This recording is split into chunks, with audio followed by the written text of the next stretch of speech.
Louisa is a young girl who started life at a very tender age. When she was 19 years old, she worked as a cashier in a supermarket, but the salary was barely enough to keep her going.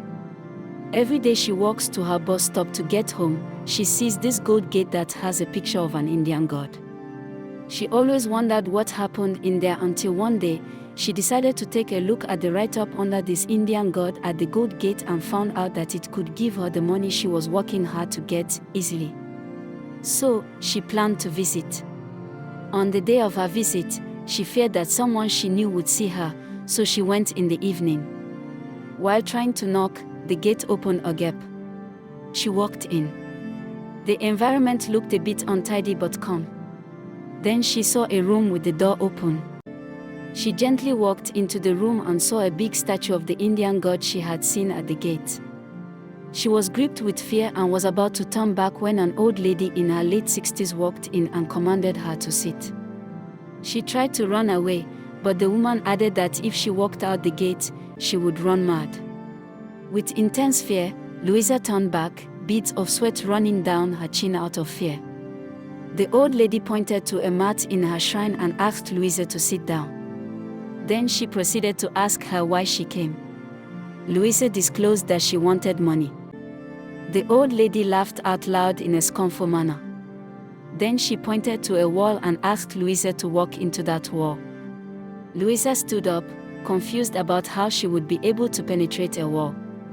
The old lady yelled at her to walk into the wall immediately. Louisa, out of fear, rushed into the wall, and she found herself in another realm where she saw the old lady.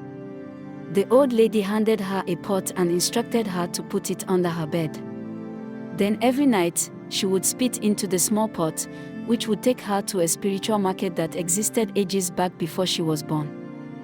In this market, she would pick whatever she wanted, and instead of paying, she would be given money in return. When she needed to return to the current world, she would spit into the pot again to appear in her room. The old lady instructed her that if she ever allowed someone she knew from her recent life to see her in this spiritual market, there would be consequences. Out of fear and with no way out, she accepted. Then the woman asked her to spit into the small old pot, which she did, and then found herself in her room. Louisa did this for years. She was now living a sophisticated lifestyle. She had enough money, which she was not using as much, because whatever she needed, she found in the spiritual market. This is life, she thought, until the day of reckoning came. One night, while she went to the spiritual market to shop, as she was about to spit into the old pot to return to her bedroom, she heard her name. As she turned, she saw her grandmother. That night, Louisa could not sleep. The next morning, she hurriedly went to the old lady's shrine, but instead of giving her a solution, the old lady laughed and mocked her. The old lady told her that she could not do anything to save her, as she had to face the consequences. Louisa went home devastated, waiting for her doom. But it looked as though nothing was going to happen, because after 1 month, nothing actually happened. Though she stopped going to the spiritual market due to fear, she felt she must have been favored since she stopped going.